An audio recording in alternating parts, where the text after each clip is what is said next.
Okay, well, here it is. 6 p.m. on March 17th, St. Patty's Day. That's right, we got the Irish flag flying over there, and thought I'd just take a little bit of a walk here. This could very well be the last snow of the season. So March comes in like a lion, they say sometimes, and goes out like a lamb. And here we are on the 17th, and we've been getting a lot of good snow. I mean, hasn't been like in years past where that snow right there would be all the way up to that ledge there, almost encasing the whole church in snow. Trees are nicely flocked with white snow, and so I just thought I'd come out and just take a little bit of a walk, just kind of enjoy this beautiful, it's beautiful. I mean, I gotta say, I really still find that snow magical, but at times I am a little more wary of slipping on it. That's why I have my tracks on, and and then you just have to be really careful. I remember 2 years ago I took a couple of really bad falls on here, and so that's because there was a lot of ice underneath the snow. I don't think there's a lot of ice because what's been happening is it's been melting, and then it snows, and then it melts, and then it snows. So it hasn't been building up a layer of ice and underneath. So I wouldn't say I'm relatively safe walking on this particular snow, but it's not as bad as and it's only about an inch or so. So it's really not that bad. So, but it's really beautiful. It's like I said, it's kind of magical still, but it's tempered with reality. So been having some problems with my right knee, and I don't know what's going on. It seems to get better, and then it seems to kind of get a little like a step back. So I don't know exactly what's going on. I'm supposed to go see an orthopedic surgeon, but we'll just have to wait and see. Haven't been doing a lot of outdoor walking for those two reasons. One, the treacherous, slippery snow, or mostly the ice. It's not so much the snow, it's the ice. And then the knee. So just don't want to get into oh, I just inhaled a snowflake there. Kind of refreshing. I just don't want to take a chance on injuring myself, because I'd really love to start doing more. Wow, it's coming down. It's nice, really nice. I'd like to just be able to go and start working out a bit more and trying to get back into shape again. But it's all contingent on the body being able to do that. So I am coming out here. Again, it's a little bit after 6, and this is probably going to be the last major storm that we have for this year. And once it's supposed to stop later this evening, and then after that, I'm sure we're going to get a couple of little flurries and things like that, but where it's just absolutely like winter wonderland like it is right now, that's probably not going to happen. This will probably be the last big snowstorm that we get, and so I just wanted to come out and kind of enjoy it. Let's see, get a little, see if I can Get a chance to see the old Padre here. Yeah, boy, it is really pretty. And look at this. This is just gorgeous. This is just gorgeous. And it gets really pretty at night when the lights are on. It's just really gorgeous. Oh my goodness.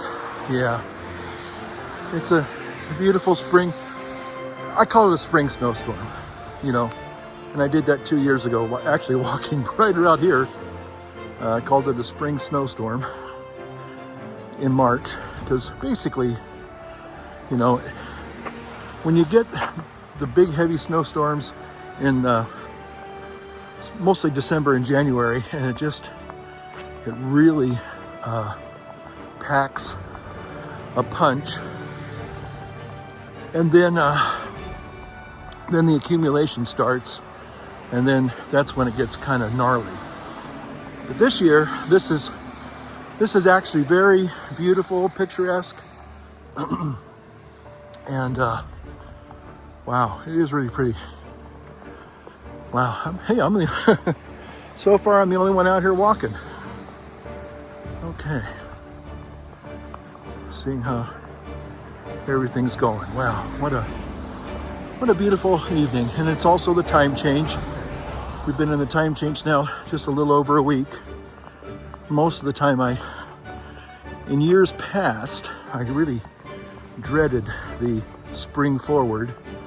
But I'd say in the last 7, maybe 8 years, I've actually kind of embraced it more.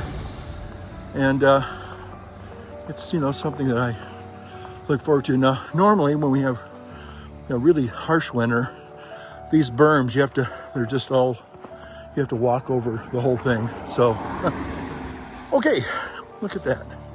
Those are my footprints in the new fallen snow. Okay, so I think I'm gonna head on back to the big house and start making a video.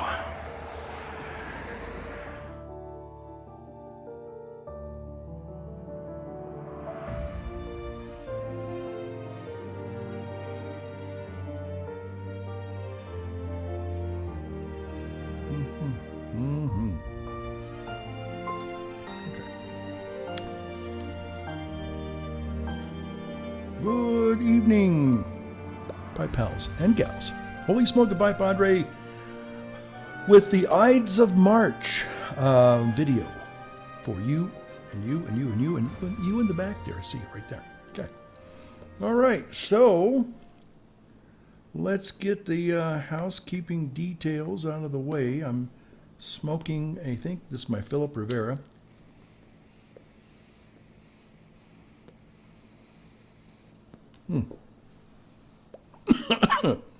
Excuse me. It's been a while. Philip Rivera Cherry Wood.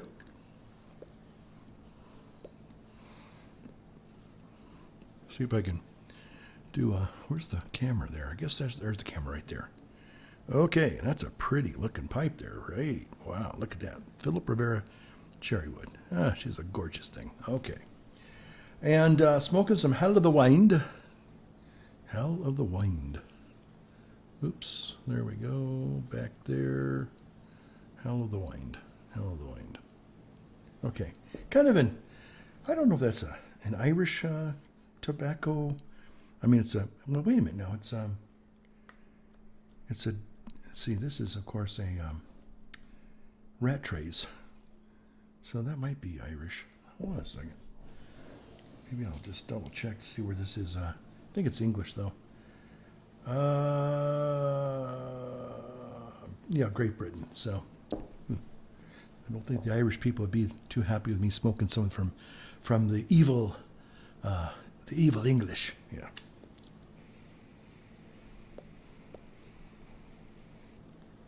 Okay, so old Holy Smoking Pi Padre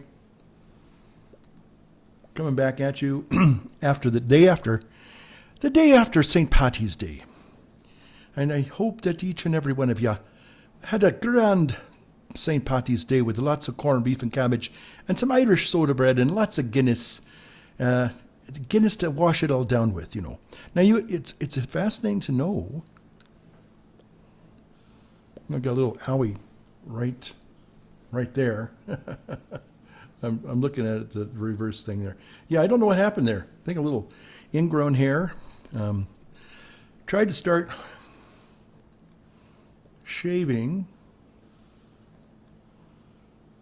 with an electric razor on my off days, because if I shave with the safety razor, you know, regular razor, my face kind of breaks out a bit. So I thought, oh, I know what I'll do. I'll just get a little electric razor, whack the weeds, the old beard down on every other day, and then I get the, you know, can kind of save my face. But I think I noticed the other day when I was doing the electric razor, I had a little something going on there. Yeah. And so I think that's what that is, a little ingrown hair. So, but anyway, so yesterday was St. Patrick's Day, and I sure hope you all are, you know, were able to celebrate. What I was going to say is about St. Patrick's Day.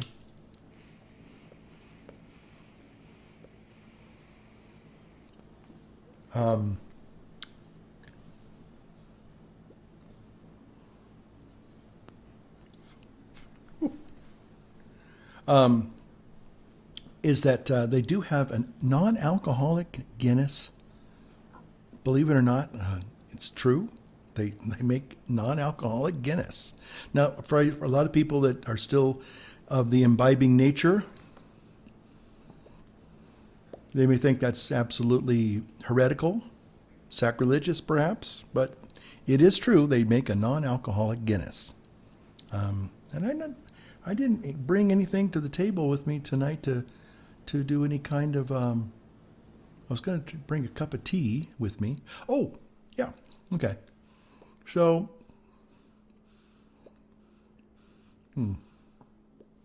so one of the things that I have given up for Lent is caffeine and coffee. So, and I've been drinking mostly herbal teas, but not even that much. I mean, not that herbal teas don't have, they're caffeine free, but normally in the morning I make my big traditional cup of coffee, and you know, as I was getting my getting my morning ready, you know, I would be, you know, drinking my morning coffee, and so I have to tell you though, this is like the 8th year I think I have given up coffee for Lent, and you know, it's an interesting story. I don't know if I've ever even told anybody this story. But when I was in Elk Grove, there was a lady friend of mine, and one time we were talking about giving things up for Lent, and they kind of challenged me and said, well, I bet you couldn't give up coffee for Lent. And I thought, well, you know, I probably could. I always get headaches. Most people do when you get off the old caffeine. But after 3 days, I was miserable. And I've gone through caffeine withdrawals once before that by accident, and it was terrible. I thought I don't know what was happening. I'd been through alcohol withdrawals many, many years ago, and it was akin to that, very similar in some ways. But I just kind of threw in the towel and said, I just can't do this. And this person kind of ridiculed me and kind of shamed me and said, well, you're so weak. And a year later, I was moved to another parish in Chico. Many of you probably recall my days in Chico as well. And so that person's chiding me was really, and boy, I thought to myself, I'm going to prove that individual wrong. And I did. And the first 3 years I would do caffeine-free Lent, I did it cold turkey, and man, it just hurt like you never, oh man, it's terrible. And then I started thinking after about the 3rd year, because every year I did it successfully that first year, and I said, okay, from now on I'm going to give up caffeine for Lent, because I know I can do it. It hurts, but I can do it. then I kind of figured out maybe if I kind of tapered down, you know, over a period of time, maybe like 2 weeks, 20 days or whatever, the headaches wouldn't be as severe. And that's partially true. I still would get the headaches, but they just weren't on the same level. But I'd still get them. You know, they were still uncomfortable, but they weren't, you know. Now this last year, I did it again, caffeine free, have to say. But I kind of lost track of time. Normally I do it like 20 days out, so I can kind of have a little bit of more of a progression, so it's not as abrupt. It was like 10 days before Ash Wednesday. Excuse me. And I started thinking, well, I know how to do this, so I'll just start doing it. But I kind of started a little late. And so the problem was that there's a ratio that you have to respect. I've realized now you have to respect the ratio when you start to taper off. And what I did is I completely ignored the ratio. I still did I would count down every day or every other day. I would do 1 less teaspoon of caffeinated coffee, and then put the rest in the basket would be just decaf. But it's a ratio. It has to be an actual ratio of 10 to 1 or 2 to 8 or 7 to 3. But what I did was I put in the teaspoons of the caffeine, teaspoons, but then I kind of eyeballed the decaf. And I said, well, it doesn't matter. It's all decaf. Well, again, it's a ratio. And so what happened was, I think what was happening was I was really diluting what little caffeine I was supposed to get incrementally to step down. And I wasn't getting that step down effect. It just kind of went almost like, basically after like when I got to 5 and 5, it was really more like 5 and not, there was no caffeine. It was just being pretty much drowned out by the decaf, because I like strong coffee, and I just dumped TLAR, looks about right. And anyway, so I paid a price for that. Got to tell you, 2 weeks, oh man, it hurt so bad. Usually Ash Wednesday, I'm old because I've done the step down. I'm pretty much stopped that. I'm pretty much I'm pretty much winged off of caffeine, and all the headaches are gone, and Bob's your uncle. Unfortunately, because I didn't respect the ratio, it was almost like going cold turkey. And I had it for almost 2 weeks. I had the on again, off again headaches, and nothing could touch them. You do the Advil, you do the Tylenol, I even did a combination of Advil and Tylenol, my poor liver and kidneys, I tell you. And then I got to leave, I thought, well, maybe I'll try that, and nothing would touch it. You just had to lay there in the darkness. And I actually saw a video about a week ago where somebody was saying, if you ever want to know what a migraine feels like for normal people, just go off if you're a caffeine drinker, coffee drinker, just go off of coffee, and that's really, really, really close, they say. If you've never had a migraine and you want to know what that it feels like, I don't know why you would want to do that, but they say that the caffeine withdrawal headaches are just about on par with horrible migraines. And I can tell you why. They hurt bad. They hurt real bad. But it's good penance. Offer it up, as the old Irish nuns, as the dear old Irish nuns used to say, offer it up, no. And quit your whinging, quit your complaining, quit your greeting, as they say in Scotland. So anyway, so I'm happy to say, for the most part, and the other thing, interesting thing is, they kind of come in waves. So like one day I'd have this piercing headache, and then it would subside, and I'd think, okay, I'm over it now. But then the next day, they would gradually come back. Not as intense, but they would kind of like, it's like a little, anyway. So there you go. That's it. That's me done talking about caffeine withdrawals. So,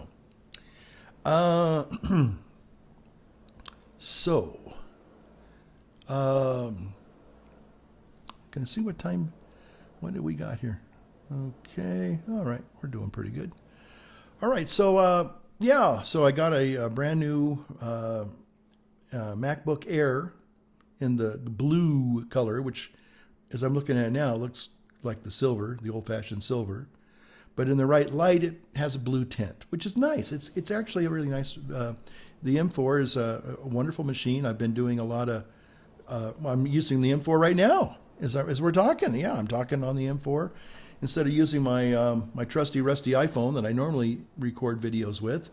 I started thinking, well, maybe I could save myself a step to some extent. I mean, technically, you can even record directly into my NLE of choice, Final Cut Pro, and you can then, it's already there. When you just record it right into Final Cut Pro. And I remember, like 15 years ago, when I started making these videos, when I was on my little chapel and Green Valley there. Some of you may remember that. I don't know if I've ever played any of those videos for you. Yeah, so, and I remember, I think I had one of the little fiber, they were little, I guess they were, I don't know if they were plastic, but they were the carbon fiber white MacBook Pro. Or not MacBook Pro, but just MacBook. And I gave that to a dear priest friend of mine, and he loves that little MacBook. And I've told him if we need to get it updated and get a new battery and have it, kind of checked out. I mean, it's almost 15 years old now. Gosh, maybe, wait a minute. Oh my gosh, it's probably almost 18 years old. But he still loves it. He still uses it. I've tried to give him newer stuff, and he's just like, no, I don't really. I mean, in other words, you got a certain skill set. You know what programs that you like to use, and you know how to use them. And the newer programs, the newer hardware just doesn't run some of the older Apple products like HD. iMovie HD, I think that's what it was. He just loves iMovie HD. Nothing wrong with that. Nothing wrong with it at all. But, so I said, well, I can get you a newer one. They said, you just can't run that older program. You just have to learn the new iMovie, which is real simple to learn. And nah, he's just not into it. So when we get together and we do video stuff, because he has projects that he wants me to help him on, and I loved helping him. But a lot of times it's like, wow, I have to go literally all the way back 15 years to. Did those lights go off? I guess those lights went off. Oh well, it's okay. I guess I didn't charge them. I guess I didn't put them on the battery. Charge the batteries. Some of the lights went out. Oh well, no big. So anyway, so I got this new M4 MacBook Air. MacBook Air, yeah, and it's quite a little champ here. I was making videos with the M1 MacBook Air until I gave that away. So anyway, but so that's life in the tech world, I guess. And then I've still got this AGK microphone that I've been using lately. I really like this microphone. It has a really nice, sonorous sound to it, so that's nice. So here we are on March 18th. Yep, yesterday was the 17th, so today's the 18th. Follows that, doesn't it? And so we just got the last week we've gotten quite a lot of snow. Not super duper heavy duty where you get buried and, it's a blizzard kind of thing, like it was 2 years ago. But we got some significant snow. We were in need of it, I think this might be the last big storm. I mean, I don't want to always say that too loud. The mountain gremlins will hear me. They'll prove me wrong. But the thing is that we do have quite a lot of snow on the boughs of the trees and the ground, and it's quite lovely. I took a walk. I think I put that in my little video intro. I kind of like to do little intros into the main body of the the videos now, kind of give you like kind of like set the scene and kind of tell you what I want to talk about, things like that, and what I'm probably going to be, yammering on about, but yeah, so there you have it.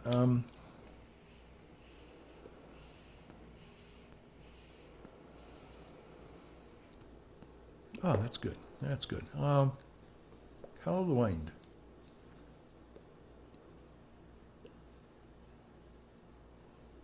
Okay. All right. So, well, there's just a lot of things I wanted to kind of talk about, and I don't know exactly. I didn't write anything down. Normally, I kind of have a little cheat sheet right here in front of me that I can kind of stay on topic and just kind of go through the things I wanted to talk about, rant about, if you will.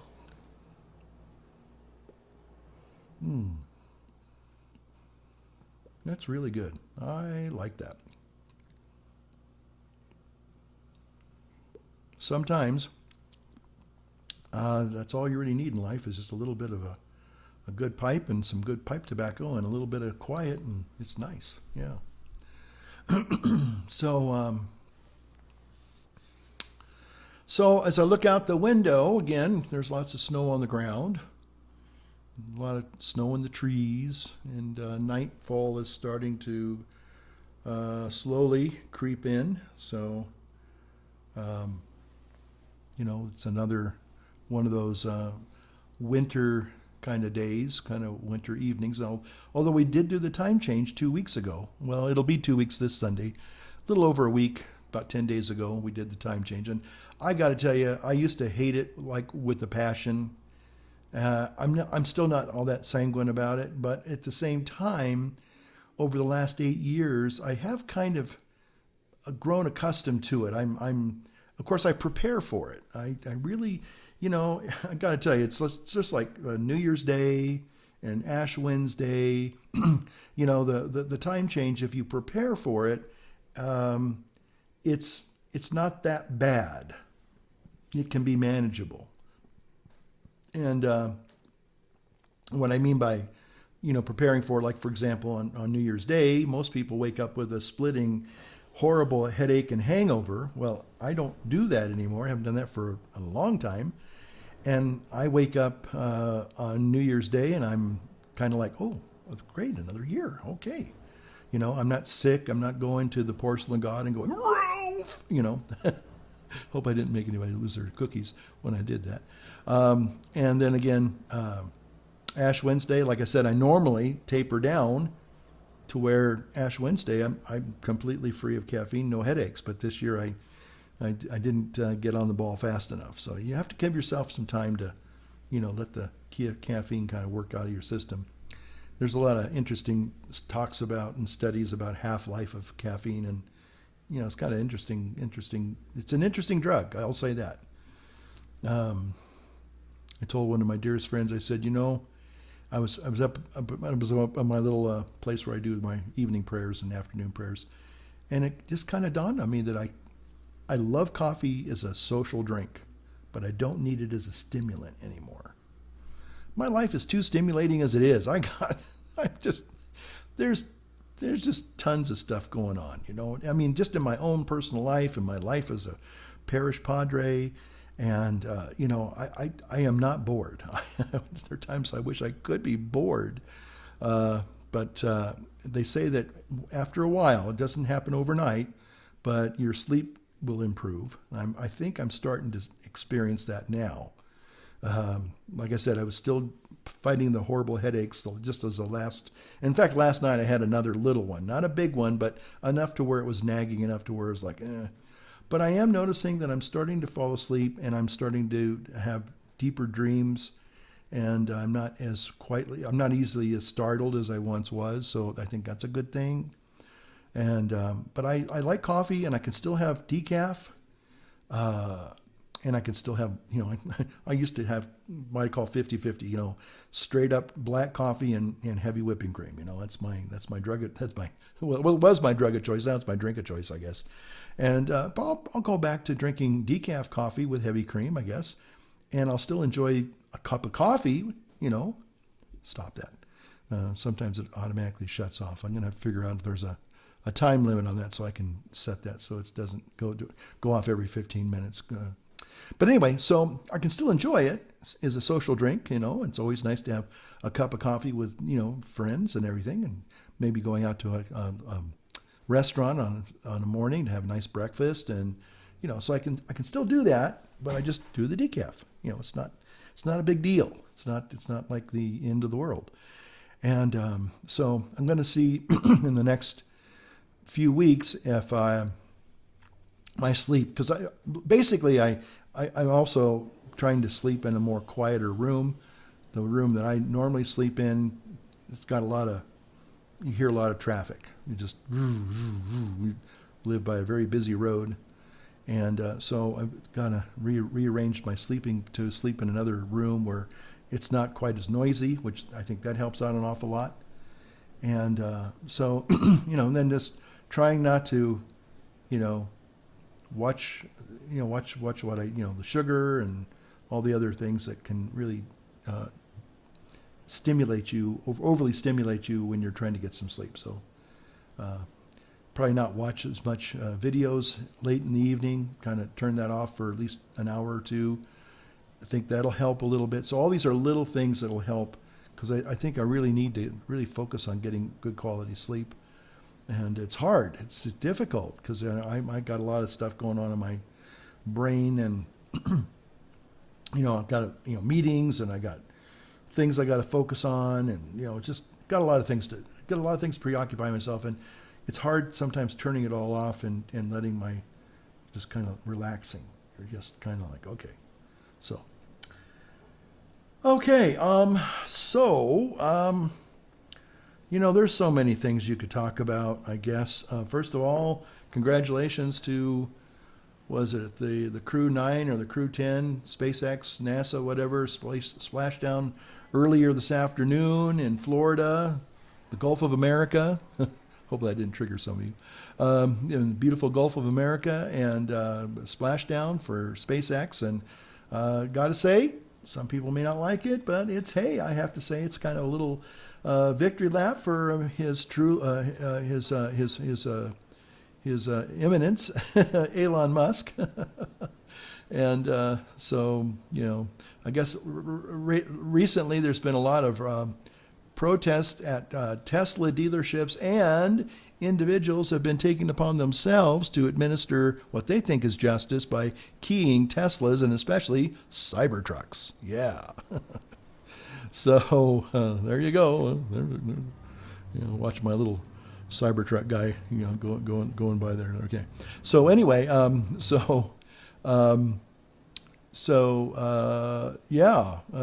people are not too happy with Mr. Musk. But I think he's taking it all in stride. And the bottom line is, whether you like it or not, he is rooting out a lot of fraud and corruption, waste and abuse. And I've always said this, and some people probably will take umbrage with this, I'm sure. But the problem that we have are a lot of spoiled entitlement types, people that are kind of living off the government dole. And, it's about time that, they got a little bit of a wake-up call and say, hey, especially if you're a federal employee, and if you're a federal employee and you don't want to go to work. Now, I know some people will challenge that and say, well, people can telemarket, telecommute or whatever. And there are some that probably do that, and they do it very well, and they're honest about it, and it is a good thing. It's a good thing for them, and they're more productive doing their work that way. But I think a lot of people, maybe not everyone, took advantage of that, and they really weren't working at all. Elon Musk said that, I heard him say today in an interview, I think it was with Ted Cruz, and he was talking about one of the things that they found was that, a lot of software licenses were issued to these federal employees, and, you got to, if you want a Microsoft subscription, like to 360 or Word or whatever, that's going to, for an average person, that's going to be like a couple $100 at least, right? Maybe it's more like 60. I don't know. I don't do Microsoft 360 or Microsoft Word. I use Apple products mostly now. And but again, you're paying for these licenses. Probably some of those subscriptions were maybe if you were working in, say, like in a department of engineering or something like that, you're going to buy like a CAD file program that does that kind of architectural drafting kind of level, professional level stuff. Those aren't cheap. And so he said that, but a lot of these people, we found out that a lot of these licenses were assigned to these people, but they never even opened up their they never even used them. I mean, how many of you would pay for a subscription to something you don't even use it? Come to think of it, I have maybe a couple of those that I probably have that I should use. I just never got around to opening it up and really. I mean, I've opened it up, but I've never got a chance to go through the tutorials and learn it. But one of them is called Cinema Grade. It's a color grading program. It's an awesome program. A lot of people swear by it.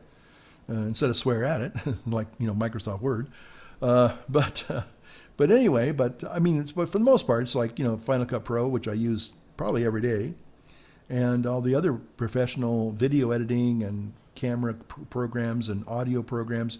I use those on a regular basis. They don't sit around collecting dust. They're tools that I employ all the time. You have a subscription to Epidemic Sound. Maybe I'm playing some of that music right here, right now. I don't know.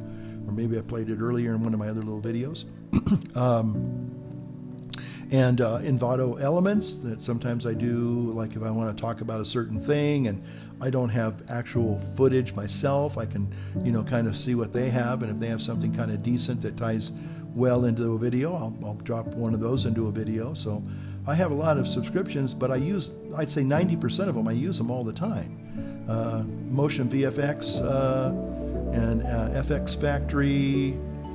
Those are plugins that I use not randomly, but on an ongoing basis. So those are other things that I incorporate into my videos.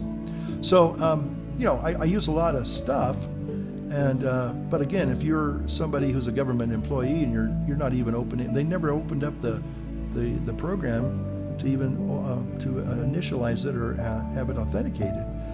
And so they just, they were paying for these subscriptions, these programs, these licenses, and they weren't even being utilized. It's like, what's going on with that? Anyway, but I know a lot of people are up in arms, and they're taking to burning the cyber trucks. Golly, come on. It's plain right. It's just mostly peaceful burning of cyber trucks. There you go. Yeah, kind of like the BLM stuff. Mostly peaceful protests, and the guy's standing there, and there's buildings on fire, and people are getting killed. Mostly peaceful.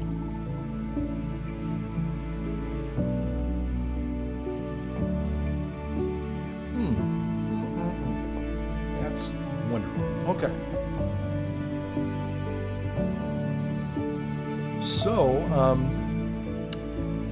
So the other thing, I'm going to just share with you this one thing. How much time do I got? Well, I got a few more minutes. Okay.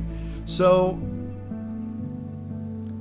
a lot of people, the other people that are up in arms against Musk and President Trump are our beloved people from the Alphabet Mafia. And I'll just simply say that I'm forgive me for saying this, but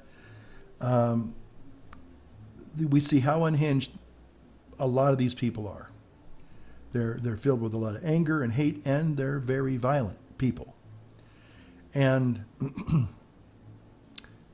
so I made a comment, and I said, actually, I didn't even make a comment. I made an equation, and I put won't say it now because I'll probably get in trouble for it, but I put in the one that kind of like sounds like T-Rex, and I said it's equal to mental illness, and I'll just let it go at that, because I think that people that have subscribed to these alternate lifestyles, they're, again, I've said this from the very beginning, and I think there's a lot of accuracy in this. They're dealing with something that alters their brain. Okay, they're our brains are wired for certain pleasurable things. Dopamine, we become dopamine addicts and dependents, and dopamine is if it's allowed to just run rampant, it actually can. They're starting to show now scientifically that it alters your brain, it alters your personality, alters your whole character. So people that are addicted to these kinds of lifestyles, they're really playing with fire, I think.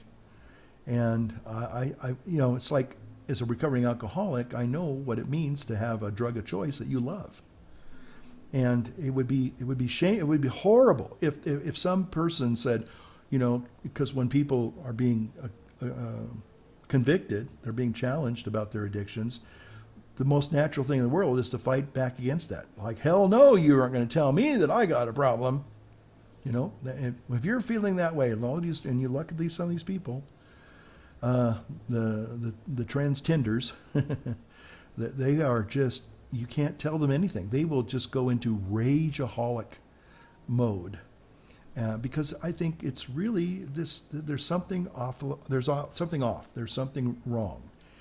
And if it'd be akin to say, well, if going back to alcohol or drugs, we're going to get rid of all the 12-step programs because that's not right. That you have no right to judge anybody, and you can't expect people to change. And I disagree. I'm sorry, I disagree. I think that for taking certain things away from certain groups of people, I think we've done them a disservice. Now, there are some people who have come out of those lifestyles, and they are free, they're happy, and they're living good healthy lives, good lives. But as long as you're addicted to something and that controls you, it enslaves you, then you're not free. So I said something, and I got one of my little comments removed, and I can't post anything maybe for another day or two. So, but I think it's you, when you challenge the narrative, the woke narrative, you're probably going to get into trouble. So there you have it. So again, I think maybe what I'll do is I'll close with this other thing I wanted to talk about.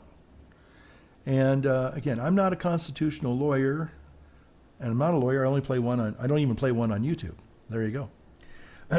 But I guess these activist judges are trying the best they can to thwart Donaldus Magnus's efforts to make America safe again, as well as great again.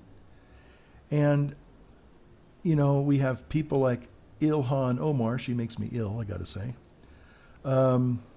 who are advocating for terrorists. Now, I guess this law that President Trump is now leaning on and using to validate his sending these people to Venezuela, or I think it's Ecuador. I guess it's Ecuadorians. They don't mess around with prisoners. Oh my goodness! But I'll tell you what. Being a former prison chaplain, I can tell you that that those guys. Again, you got to be careful, because I don't know how realistic all that is. It almost looks like a sci-fi movie, because it looks pretty grim. It looks pretty dystopian. If you're going to go to jail there, you're going to go to real jail. Apparently, there's no playing around there, and they're going to make those people, they're going to regret the day they entered that institution. So, but I think that the fact is that, and this is the point I wanted to make, I haven't heard anybody, well, I've heard some people kind of say it, but they kind of skirt around it. But again, it would be like say a Mississippi, or somebody in, some sheriff in the South, who, let's say President Trump or whoever the president was going to send troops, boots on the ground, to a foreign country to intervene, either in a true military operation or maybe a peacekeeping operation, what have you. And a sheriff from Macomb County, Georgia says, nope, you can't do that. most people would realize he has nothing to say about it. It's not his call. And I think this is the last thing that most of these activist judges and these floundering, fanatical, woke Democrats, they don't have any power anymore. They've just their woke agenda is dying on the vine as we speak, and they don't know what to do. They are stymied. They don't know how to come to deal with President Trump other than trying to negotiate and trying to be just basic normal American citizens. But to say that these criminals and these illegal aliens have due process, I know that there are people that can argue that, but I think that President Trump has made it very clear that I think it's a 1798 law, and everybody's going, well, that's an old law. Well, guess what? Constitution's a lot older than that. Okay, so that's old law, and that's what this country runs on. Okay, so I'm sorry, that's a vacuous critique. Well, that's an old law. Well, so the Constitution is an old law. Okay, but it's a viable law. It's a law. It's a living law. Okay, and I think that these activist judges, they say that he defied this court order. Well, I just think that the court order just didn't stand. It had no force of law to make it binding. So again, this is like, if somebody, some police chief in, Minnesota said, well, you can't do that. Well, sorry, but you don't have the authority to tell me that. Okay. And the commander-in-chief does enjoy some latitude in exercising his office as commander-in-chief. So I don't think it's gonna. I don't think the Dems have a real legal foot to stand on, and I think that's probably going to be their last hurrah until they kind of wake up and say, you know what, I guess Ilhan, who makes me ill, Omar, and her little posse of these angry gals, they were, I guess about a month or two ago, they were trying to get this law rescinded or abolished, and here's the reason, because they're afraid that they might be used on them, especially the fact that Ilhan Omar has pretty much sided with terrorists and has said that she is standing in the way to protect Somalis from American justice. Wow. Well, you're a congressperson, congressman, congress whatever, and you take an oath to support the Constitution and to protect the Constitution, not to protect Somalis. So if she's violated her oath of office, she could be at least censured and possibly removed from Congress. Now, she is an American citizen with all the rights and privileges thereunto pertaining, but she doesn't have to be a member of Congress. She can be removed from that office, and she can go get a job somewhere else. Maybe working in a Somali cafe somewhere. Coffee shop. There you go. But her hatred for this country has been evidenced many, many times. She hates America. She hates President Trump with a passion. And so until these people kind of stop and say, okay, see, here's the thing. I think that in the last 14, 16 years, there's been a sense of you can come to America, but you don't have to be an American. You can live here. If you're indigent, you can take advantage of our welfare system, our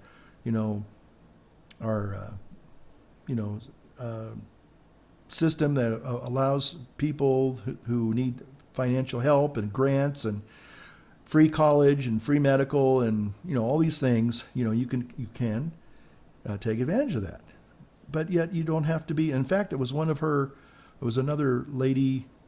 I think she's in Massachusetts or one of the eastern seaboard states, who just recently I saw her. I think she's a Somali or she's a Muslim lady, And she basically said, you don't have to be an American to live here. You don't, I mean, now, I mean, I know some people say, well, that is basically true. But if you're going to become a naturalized citizen and be assimilated, there's nothing wrong with that. Nobody's telling you that you have to give up your culture, your language, your history. No one's saying that. But do you have a love to be an American citizen? And if you don't, and if you want to say live here for like there are a lot of people that move to different countries for a period of time. They want to see what it's like, and they have no desire to maybe become to immigrate, and they want to live there for maybe cultural reasons, just kind of get an experience, a flavor of it. But they're going to come back and I'm an American. I'm going to go back to my home of origin. But if you're coming here and you're basically saying, I don't want to be an American, and by the way, I want to overthrow American culture. I want to overthrow American government. I want to bring in Sharia law. I want to bring in, maybe you're just a basic anarchist. I'm sorry, that doesn't fly. That doesn't fly. So if people are like that and that's their agenda, their modus operandi, then I think that they have every right to be called on that, to be challenged. I think Ilhan, who makes me ill, Omar is a Muslim terrorist, is a Trojan horse. She's the Trojan horse, the Muslim Trojan horse in the center in the House of Congress. And people, thanks be to God, are starting to stand up and challenge her. Either you're going to be an American and you're going to be loyal to the Constitution and to this country, or you probably need to look for another job. Now, I'm not saying that she should be deported. Again, I don't know if her only reason is to basically be an instrument of destruction and dismantling of this current system of government and society and culture, and trying to bring Somali culture and Somali law and Somali and Muslim law and all this Sharia law. Wait a minute, you are not taking your oath of office. You violate that. So anyway, I just think that she needs to be clearly checked and challenged, and I think that a lot of people in Congress are starting to do that. And I hope that either she will. I doubt she'll ever really be an assimilated American citizen. She's just going to be somebody who lives here. Oops. Oh, there we go. And sad to say, we have a lot of people like that. And again, one time I remember talking to a person, and I said, there are Americans and then there are people that just live here. And I would hope that most people, when we saw the immigration back in the early turn of the century and then later in the 1930s and 40s, people really wanted to be Americans. Didn't mean that they were going to give up their culture. They came from other countries. They were going to give up their language, but they wanted to adopt and become Americans too. So you can do both and. But if you're clearly somebody who's antagonistic towards becoming an American, I have to question your loyalty. Can we trust you? I don't think so. You clearly have an axe to grind. You're angry. You're vindictive. You're bitter. You're hateful. Do you want people like that, representing you in Congress? Now, again, she basically represents Somalis in Minnesota. What about the other Minnesotans? I don't know about you, but I've once or twice I've had to have recourse to my congressman. I had a problem with my DD 214 many years ago, and they made a mistake on it, and I didn't know what else to do. And thanks be to God, I went to my congressman at the time. I forgot his name. I should remember that, because he helped me. He actually went back, and he was literally my guy in Washington, and he represented me to the Marine Corps. And the Marine Corps, of all things, which is like, you never hear this, they admitted they made a mistake. They apologized. Bob's your uncle. That's me done. But anyway, but if I had a problem and I lived in Minnesota and she was my congressperson, I don't think she'd give me the time of day, because I'm a white male. I'm an old white male. I'm a Catholic Christian old white male. heck, I wouldn't see I wouldn't see her office, or I wouldn't hear anybody calling me back, other than just to say, well, Congressman's too busy and call again later, type of thing, or put your petition in writing, that type of thing. Good luck with that. So, yeah, I actually was able to go to this congressman's office. I think they had a little satellite office in Auburn. I remember actually going to their office and sitting down and talking to them. I wish I could remember their name. Anyway, but I'm just saying that they were there for me, and that's the way they're supposed to be. They're supposed to represent and be an advocate for their constituents. Now, if I was going in there and advocating for some stupid thing like, being able to go to a woman's bathroom, something idiotic like that, I probably wouldn't get the time of day back then. But the thing is that but a congressman's supposed to, and even if I was promoting that back 30 years ago or 25 years ago, at least he would have met with me and said, well, let's talk about this. Why do you believe that? Why do you think that? He probably would have said at the end of the day, well, there's nothing I can do about that, sir, and maybe you should seek counseling, which would have been probably appropriate for him to say that. But anyway, so, all right. I think I've gone on here. Yeah, I've got plenty of stuff I've said, and hadn't posted a video in about 3 or 4 weeks, and I thought, well, try and at least make one a month. Aren't you guys lucky? Oh, one a month. Yeah, I mean, there are some YouTubers, they're incredible. They make 2 or 3 videos a day. Yeah, I just don't have the energy to do that. And once in a while, when I'm feeling pretty good and I'm not as tired, maybe I can make one a week. But I think one a month seems to be the sweet spot for me in my channel. It's like, well, I'm kind of an acquired taste. It's like, well, I can handle a little bit of Holy Smokin' Pie Padre, but not that much. Once in a blue moon, I can maybe listen to one of your videos, and that's okay. And that's fine. That's fine. I've never monetized either of my 2 channels. I don't beg for subscribers or viewers. I had one guy, I think it was either 2 videos ago, and it was a snarky comment, and I kind of laughed at it. He goes, just because you have a video camera doesn't mean you have anything meaningful to say. And I just kind of laughed and said, well, maybe I don't.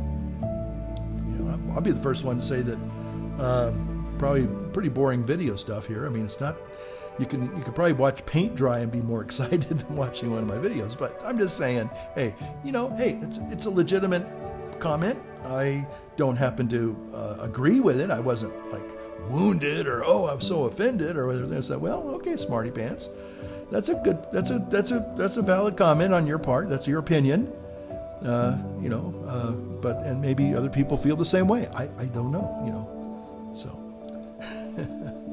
But anyway, thanks for watching tonight. And again, I appreciate so much those of you who do kind of follow on a regular basis and leave comments and, kind of put in your 2 cents. And again, as long as you're respectful, again, that person was respectful. I'll give them that. I thought, well, okay, that's kind of cheeky, but all right, I'll give you a point for that, I guess. Anyway, so thanks for watching, and hopefully we'll see you on the next one. Light up your world.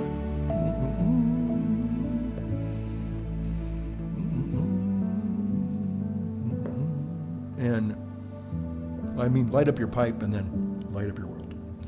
Okay, pipe pals, we'll see you on the next one. That's me done. Talk to you later.